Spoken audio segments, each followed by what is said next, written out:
This is TempleOS 5-minute random code walkthrough, episode 19, and I'm your host, Terry Davis. And let's see where God takes us. Alt B. We are in... Oh, okay, well... This is in my unreleased... This is in my unreleased code. This is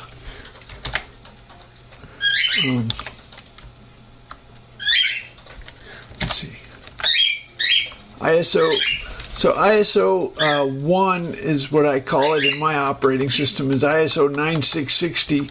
Then there's a couple expanded ISO.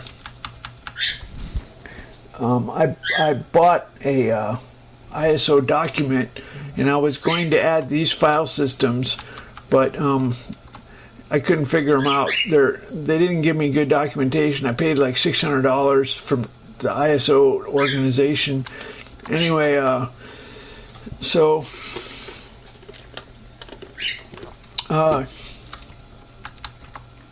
these are for multi-burn session Blu-ray and DVDs.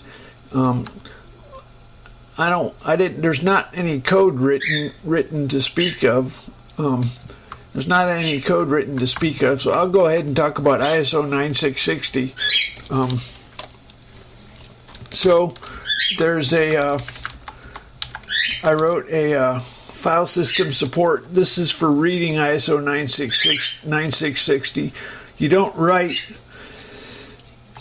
a CD-ROM. You write it in bulk. You don't do individual files unless you're doing one of these multi-burns. So I did a in the Atom boot directory. There's a this will make an ISO 9660 file. You give it a directory and it will make a ISO 9660 file.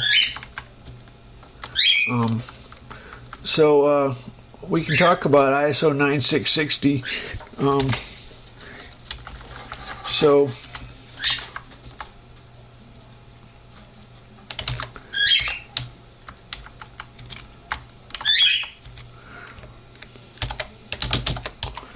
So I call it number 1. So the dates are pretty normal. I guess I have hundredths of a second. So when on all the files on the disk have that, the directory entry, it has palindromes, which is really weird. What that means is they include both little endian and big endian. So it has a little endian and a big endian. So for the block numbers, they include both little endian and big endian. And for the size, little endian and big endian. This is the file size. The date is that ISO date. The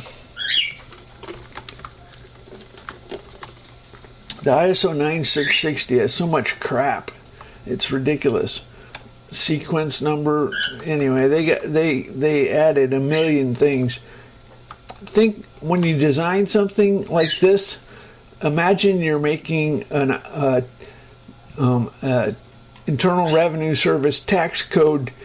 Imagine you're making the tax code 1040 EZ, and then you won't be putting in all this shit. You won't be putting all this shit in there that they added so much shit.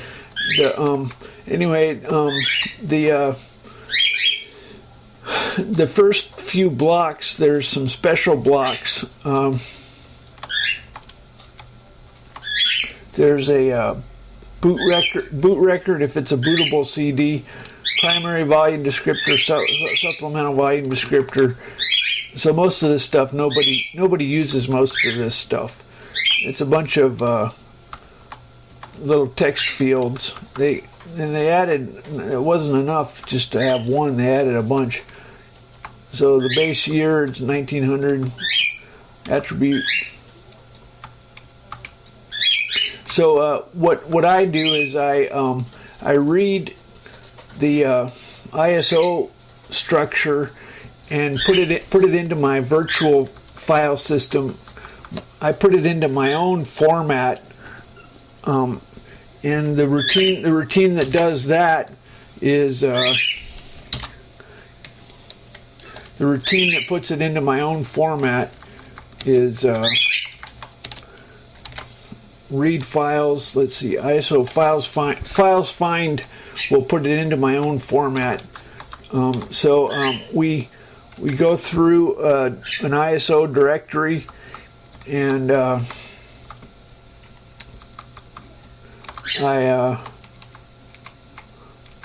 CD. Here's where I fill one of my virtual file system. I take the little Indian date. I fill in my native entry, size, attributes. The date time I convert to my own 64-bit date time. My date time is year since Christ in the upper 32 bits, and time of day in the lower 32 bits. I use all 32 bits, so it goes down to 49 thousandths of a second. Anyway,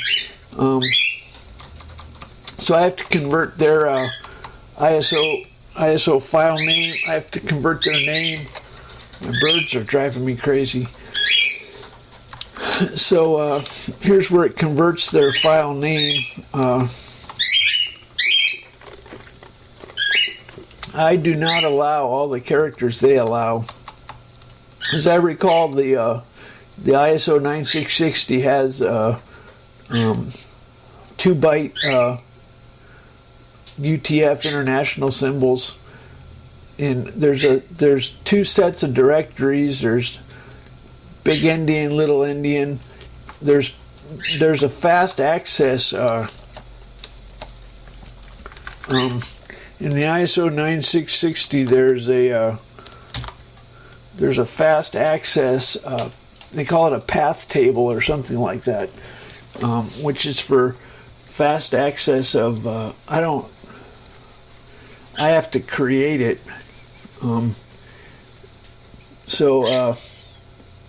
Oops, this is when I create an ISO file. I have to create those boot blocks, like the primary, supplemental blocks, and I have to create the boot. Here's where the boot block is. El Torito or something like that. El Torito. So to make it bootable, you include a boot block. So path table, I think that's what it is. So you have to make those path tables, which is so it has one set of directories for ASCII, one set of directories for UTF. It's got Big Endian and Little Endian, and it has these path tables. It's very, very redundant. Anyway, then it goes through and puts all the files that I made. So I have my own ISO file creation tool. So as a matter of fact, you can use my ISO creation tool to make your own bootable distros. You can make a distribution ISO that's bootable, that's a live CD. So in other words, this is viral. You can this is included on your distribution. You can make your own distributions using the ISO create file ISO. You just have to get it in and out of your virtual machine. That's the tricky part. Anyway, how about that?